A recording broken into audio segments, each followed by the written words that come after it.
Hello, welcome to Unboxed God, where we detox from religion and discover the God who refuses to fit inside the boxes we were given. I'm Tolu Sarah Johnson, and here we explore who God really is, beyond fear, beyond formulas, and beyond everything we were taught to perform. If you're hungry for a real relationship with Him, you are in the right place. Let's dive in. Wow. Still on the series of the parable, which I've been so much enjoying. This is going to be the seventh parable in the theme of growing, and that's the parable of the new cloth. The Bible verse for that, Matthew 9:16-17. We'll come to read that later. But when you look at the journey of growth so far, up until this point, Jesus has patiently described how the kingdom begins, grows, transforms, and captures the heart. Now he addresses something far more uncomfortable. What happens when growth tries to move forward, but old systems refuse to let go? Yes, that is what this parable is all about. Why growth cannot be added onto old systems. This parable is not about enthusiasm. It is about incompatibility. Because new life does not simply stretch old frameworks. It exposes their limits. Yes.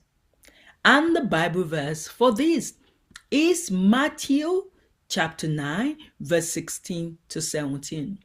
Jesus says, "No one puts a piece of unshrunk cloth on an old garment, for the patch pulls away from the garment, and the tear is made worse. Nor do they put new wine into old wineskin, or else the wineskin breaks, the wine is spilled, and the wineskin are ruined. But new wine must be put into new wineskin."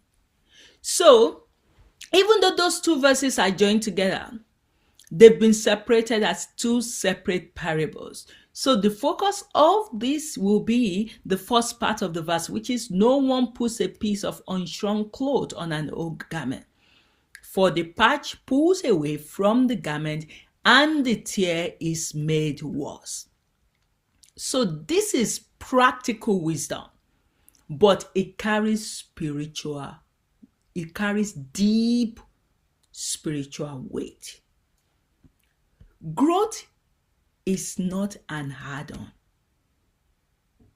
The mistake Jesus highlights is subtle, but it's common today. We're trying to add new life onto old identities, old habits, old beliefs, old systems. And that is the problem today. That is why it's difficult to let go of the religion, because you still want to have your old ways of doing things, but you still want to add the new life, the new transformation that heaven is bringing. You want to combine the two together, but the two is not going to work together. You need to make a decision. Are you going to hold on to your old identities, your habits, beliefs, and systems, or are you going to let go so that the new information that you are receiving can help you to grow? The new realms can be established in you. Because the most difficult thing is for you to let go of your old habit. That still came out in our conversation today with Evan, where Mary Magdalene said, "Tolu, it is like Matthew struggled to let go of his addiction with prostitute." That is the same similar experience that people in religion, they find it difficult to let go of religion. And what does that do? It impacts them from being a follower of Christ. Even though they call themselves Christians, they don't know what it means to be a follower of Christ, because that's what the word Christian is all about. So we often attempt to do this. We add grace onto fear-based faith. It's not going to work. You add intimacy onto performance-driven religion. It's not going to work. You add freedom onto control. It is not going to work either. You add spirit-led living onto rule-based identity. That is not going to work either. So Jesus says this never works. Not because the new is wrong, but because the old cannot carry it. The old you cannot carry the new rhemas that is coming from heaven every day. You have to let go of the old so that you can carry the new transformation. Because if not, just like Mary Magdalene said today, God started from the Jews. The Jews were first chosen. Then later on, he established Christianity. Now it's moving on to the Gentiles. In heaven, people that have come from backgrounds that are not Christianity, atheists, Buddhists, Hindus, they will be the one that will end up rule Christians in heaven, if they are not willing to let go of the old. Because the old religious mindset that they brought to heaven, it will not be able to carry them through for their journey.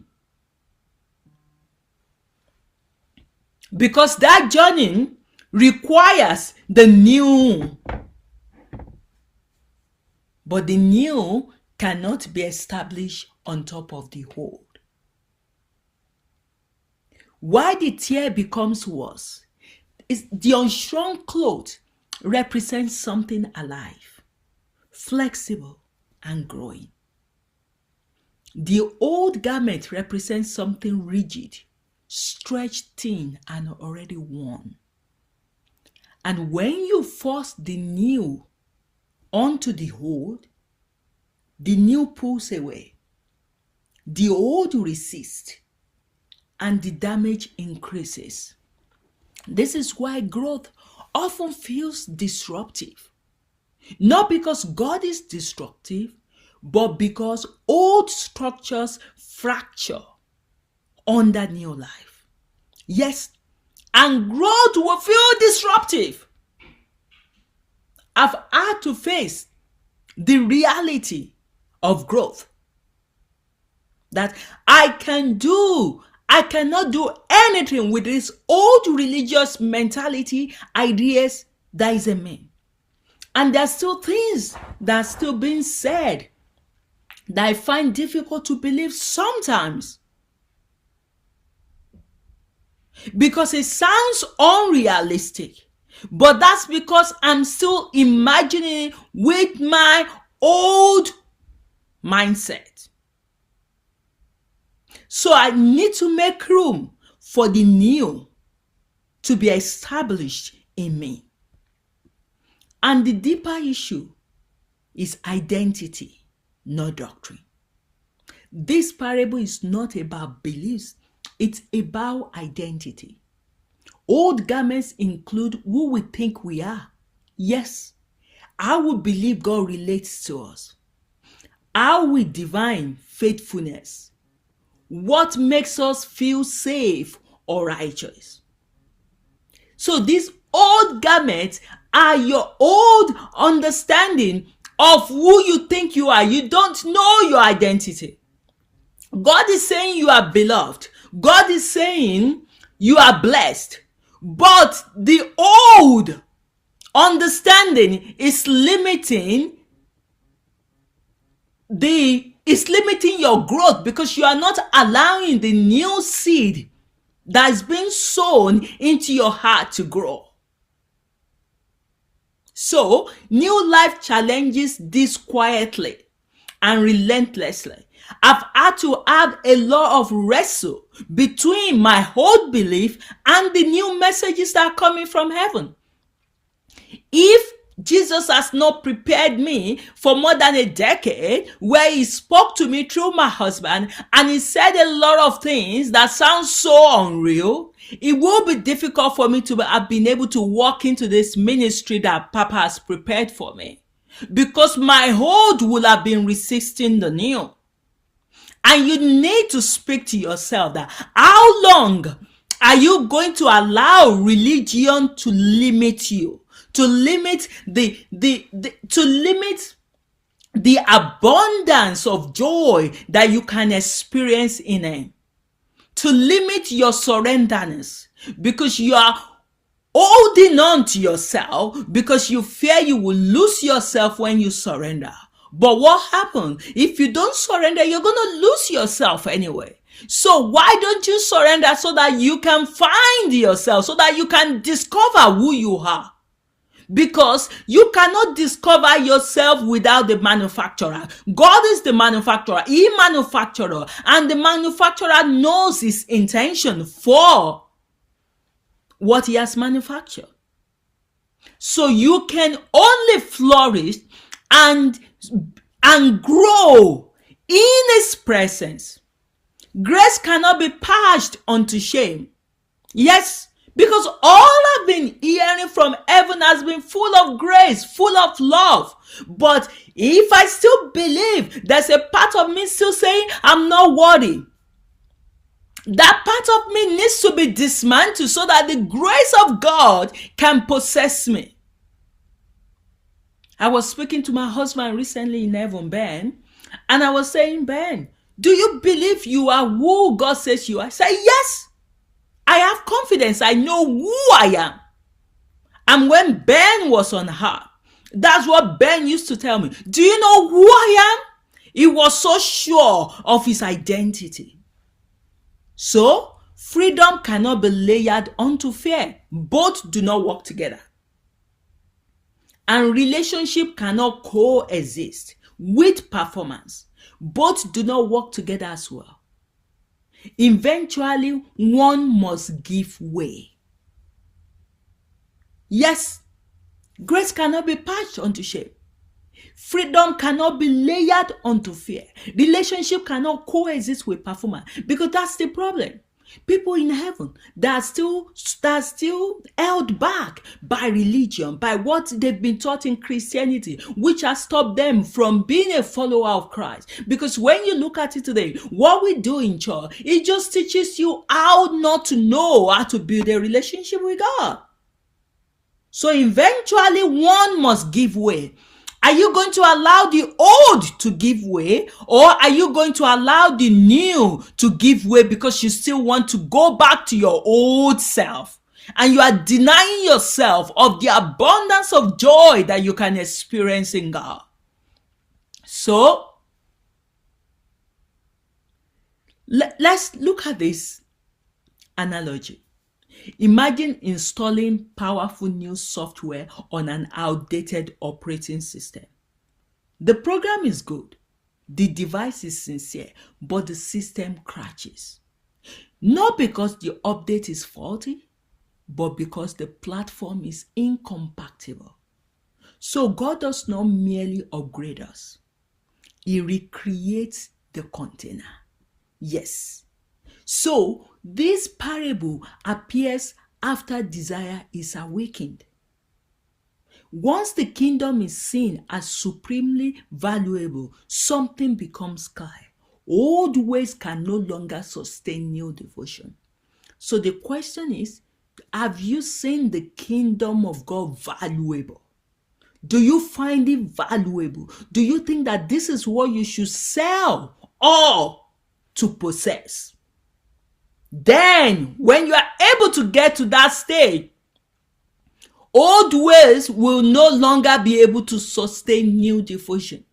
Growth demands courage here, not enthusiasm.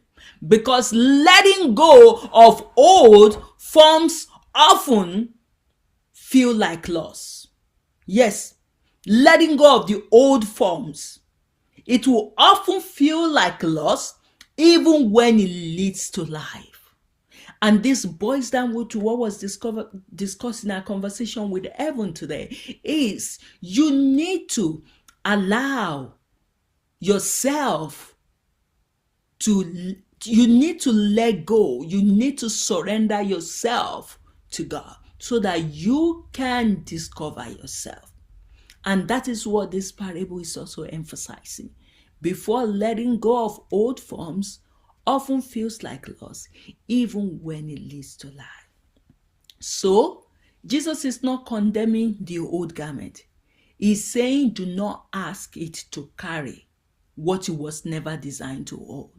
Yes, some things served you once, they protected you, they helped you survive, but they cannot help you grow. Yes, all the religion, they might have protected you, they might have helped you to survive. Yes, the need to pray 2 hours helps you to survive. You trust that prayer. You assume, yes, I pray so God will answer me. Your tithe, everything that you do, going to church, they might have protected you. They might have helped you survive, but they cannot help you grow.